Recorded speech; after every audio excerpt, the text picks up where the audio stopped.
السلام عليكم.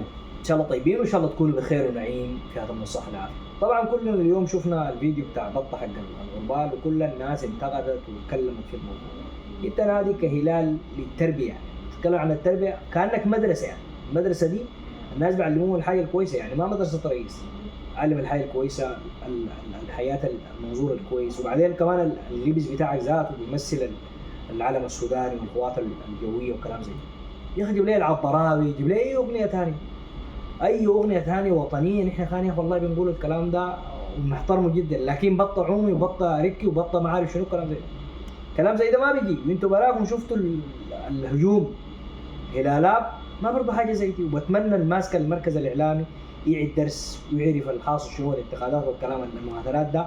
نحن ما بنفهم عنها. حتى في المريخ ذاته انتوا قاعدين مرات تهاتوا تقللوا منه. لا، خلونا نحن كجماهير نهاتر، نحن مقبوله. لكن انت كاعلامي كنادي عندك قيم، عندك موروث لازم الناس تحافظ عليه. لكن الحمد لله انكم زلتوه وسمعتوا الكلام، والعترة بتصلح المشي، الناس تمشي قدام. حياه زي دي نحن ما بنقبل يعني. نادي عندك قيم وعندك مبادئ. طيب يا عزيزي، اليوم بشاهد في مباراه المريخ والاهلي المروي، والمريخ كان متعادل.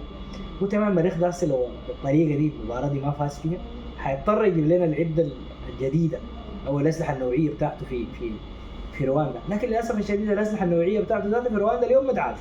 يعني هسه عندهم مباراه انتهت قبل دقائق متعادلين. يعني الاسلحه ذاتها ممكن تعينهم في الدوري السوداني ما في. عشان كده يا حبايبنا الهلال يفوز بتاع ما تزعلوا، عادي، الموضوع عادي. احنا في الدوري الرواندي شغالين بل، هنا في السودان شغالين بل، في ابطال افريقيا شغالين بل. يعني بنقاتل في كل الجبهات، محلي وافريقي وخارجي. ما عندنا مشكله.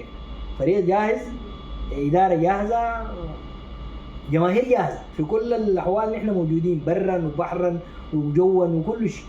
عشان كده يا عزيزي المريخاوي اصبر، خلي البنسلين يمشي. زي زمان انا قلت لكم يا مان الهلال ده مشروعه كبير، احلامه كبيره، كلام عن حياه كبيره. وكان ب 20 اخطاء والحكم اخطا والحكم جامل الهلال. يا اخي حكم شنو يا جماعه؟ شغلانه دي عديل ليك وعليك، انتوا بتتبنوا كده بتاخذوا نصيبكم. يعني مع اهلي مروي يلا بالجلاله في الدقيقه كم و70 حتى قدرتوا تجيبوا الهدف الثاني. ما عندكم خيارات ثانيه. هسه لو اتهزمتوا في المباراه وتعادلتوا حتعملوا شنو يعني؟ هتصلوا المركز السادس في الدوري السوداني ولا حاجه؟